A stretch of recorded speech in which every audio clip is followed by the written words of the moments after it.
പെരിന്തൽമണ്ണ നിയമസഭാ തെരഞ്ഞെടുപ്പ് കേസിൽ UDF സ്ഥാനാർത്ഥി നജീബ് കാന്തപുരത്തിന്റെ വിജയം ഹൈക്കോടതി ശരിവച്ചു. നജീബിന് MLA ആയി തുടരാം. തെരഞ്ഞെടുപ്പ് റദ്ദാക്കണമെന്ന ഹർജി ഹൈക്കോടതി തള്ളി. നജീബ് കാന്തപുരത്തിന്റെ വിജയം ചോദ്യം ചെയ്ത് LDF സ്ഥാനാർത്ഥി നൽകിയ ഹർജിയിലാണ് വിധി.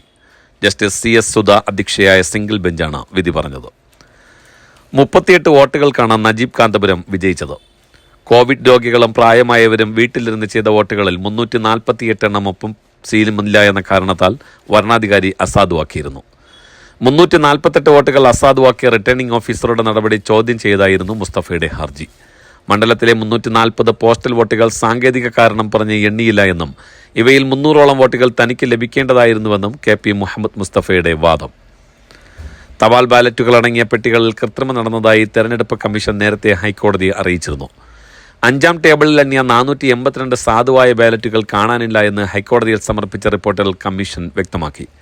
4ാം ടേബിളിലെ അസാധുവായ ബാലറ്റുകളുടെ ഒരു പാക്കറ്റിന്റെ പുറത്തുള്ള കവർ കീറിയ നിലയിലാണ് എന്നും തെരഞ്ഞെടുപ്പ് കമ്മീഷൻ കോടതിയെ അറിയിച്ചു. നിയമസഭാ തെരഞ്ഞെടുപ്പ് ഫലപ്രഖ്യാപനത്തിന് തൊട്ടു പിന്നാലെ തന്നെ LDF സ്ഥാനാർത്ഥിയായിരുന്ന KPM മുസ്തഫ കോടതിയെ സമീപിച്ചിരുന്നു. ചില ബാലറ്റുകൾ എണ്ണാതെ മാറ്റിവെച്ചതാണ് തന്റെ പരാജയത്തിന് കാരണം എന്നായിരുന്നു മുസ്തഫയുടെ വാദം. ജസ്റ്റിസ് CS സുധ അധ്യക്ഷയായ സിംഗിൾ ബെഞ്ചാണ് വിധി പറഞ്ഞ്. കോടതി നിർദ്ദേശിച്ചതിനെ തുടർന്ന് നടത്തിയ പരിശോധനയിൽ പെരിന്തൽമണ്ണ സബ് ട്രഷറിയിൽ സൂക്ഷിച്ച പെട്ടികൾ കാണാതായത് വലിയ വിവാദമായിരുന്നു.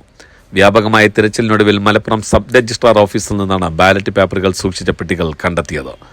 തദ്ദേശ തെരഞ്ഞെടുപ്പുമായി ബന്ധപ്പെട്ട രേഖകൾ സബ് ട്രഷറിയിൽ നിന്ന് നീക്കം ചെയ്തപ്പോൾ പെരിന്തൽമണ്ണ തെരഞ്ഞെടുപ്പിലെ ബാലറ്റുകൾ അബദ്ധത്തിൽ മാറ്റിയതാണ് എന്നായിരുന്നു അന്ന് നൽകിയ വിശദീകരണം.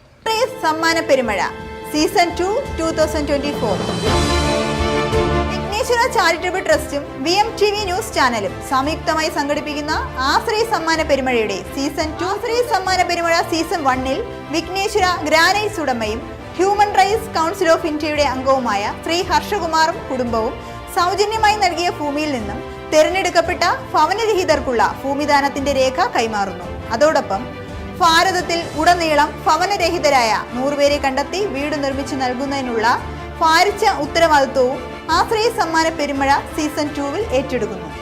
VMTV ന്യൂസ് ചാനലിൽ പരസ്യം നൽകുന്നതോടൊപ്പം നിങ്ങൾ ഈ കാരുണ്യ പ്രവൃത്തിയിൽ പങ്കാളികളാവുകയും വിഘ്നേശ്വര ചാരിറ്റബിൾ ട്രസ്റ്റിന്റെ ഭാഗമാകണമെന്നും ഭാരതത്തിന്റെ മണ്ണിൽ ഭവനരഹിതർ ഉണ്ടാകരുതെന്നും ഒപ്പം ചികിത്സയും മരുന്നും അന്നവും വസ്ത്രവും തൊഴിലും ലഭ്യമാക്കണം എന്നുമുള്ള ഉറച്ച പ്രാർത്ഥനയോടുകൂടി വിഘ്നേശ്വര ചാരിറ്റബിൾ ട്രസ്റ്റും VMTV ന്യൂസ് ചാനലും ആശ്രയ സമ്മാന പെരുമഴ എന്ന പേരിൽ ജനസമക്ഷം ഇറങ്ങി തിരിച്ചിരിക്കുന്നു.